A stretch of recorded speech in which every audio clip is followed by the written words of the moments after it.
This week is all about our 4th on the farm. We're having a great gathering and I can't wait to share all the ideas I'm using to throw a great little get together. Hopefully you can be inspired to throw your own. Happy 4th of July. Anytime I think of a quintessential 4th of July, I think of a great picnic type menu. And I am starting with my favorite, hamburgers. They're all American, so simple and so delicious. Who doesn't love a perfectly grilled hamburger? There's so many different recipes out there and different tricks people use to try to keep a tender hamburger, don't overwork the meat or it gets too tough. I just keep it simple and do what's always worked for me, and I haven't gotten any complaints yet. To start, I'm using 4 pounds of meat. I'm gonna have about 8 people, and so this gives me at least 2 quarter-pound hamburgers per person. That's roughly what I like to plan for. It's a pretty large patty and a little bit of a hearty portion, but I like to make sure everyone's full when they come to an event. I always do a mixture of half hamburger and half ground pork. I know this is very different than what a lot of people do, but it gives a little bit more tender hamburger and you don't have to worry about overmixing the meat. I'm doing 2 pounds of 90% lean hamburger and 2 pounds of ground pork. Fully thawed if you buy frozen, and if not, go to the fresh meat counter. For my hamburger flavorings, I always add 2 different mix-ins that I think are a little unique but make such a huge difference. Dry onion soup mix and ranch dip mixes.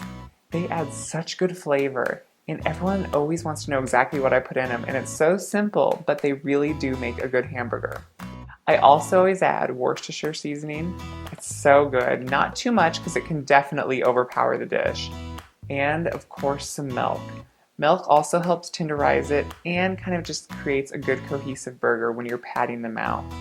Of course, add a little bit of salt and pepper to taste.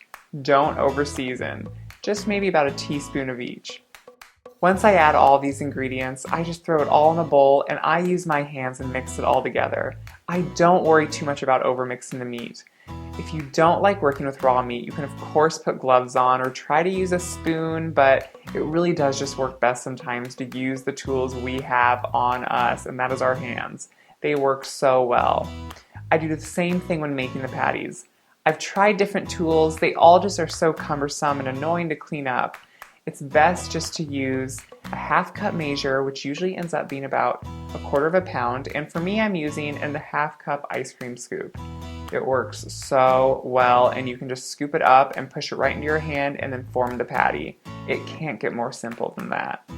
If you like, you can of course make the patties a few hours before, put them on a good baking dish, and then just put them in the fridge really well wrapped. You don't want any other contaminants getting on them or raw meat getting on anything else in your fridge, and you want to make sure to keep it cool. But it's great to make them ahead and then just throw them on the grill when you're ready. To grill them, of course, just heat the grill up, make sure the grates are clean, oil it if you have a really dry grill. Mine's really well seasoned because I use it all the time, so I don't have to worry about them sticking. And then just start grilling. The smell of a grill, there is nothing like it in the summer, and it is perfect for the 4th of July.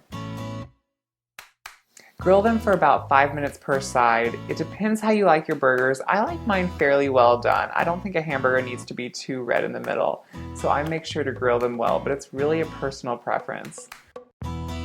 Also, for an extra fun touch, I think it's always fun to have a little bit of a grilled or toasted bun. And if your grill's already hot, why not do it on the grill? I'm using a great French baguette bun. These can be hard to find, but check your local bakery. It's just fun when you're having a little bit of a gathering to have extra good buns.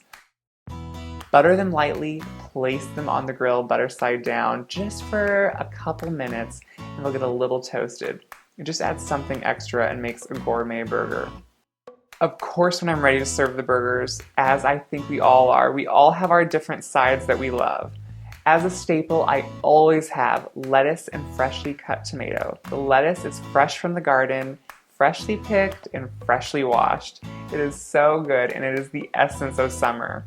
If your tomatoes are ready, of course use your tomatoes. Slice them thin and put them on a platter.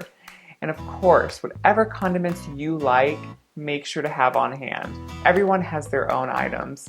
Some people love avocado on burgers, mayonnaise, ketchup and mustard, pickles and onion. Make platters and pass them around. I like to serve my burgers with just a piece of cheese and then pass the extras for people to choose what they want. These burgers are so quick and simple. You don't need to have a 4th of July party to have these. These are perfect for a weeknight and they are a summer staple. Enjoy.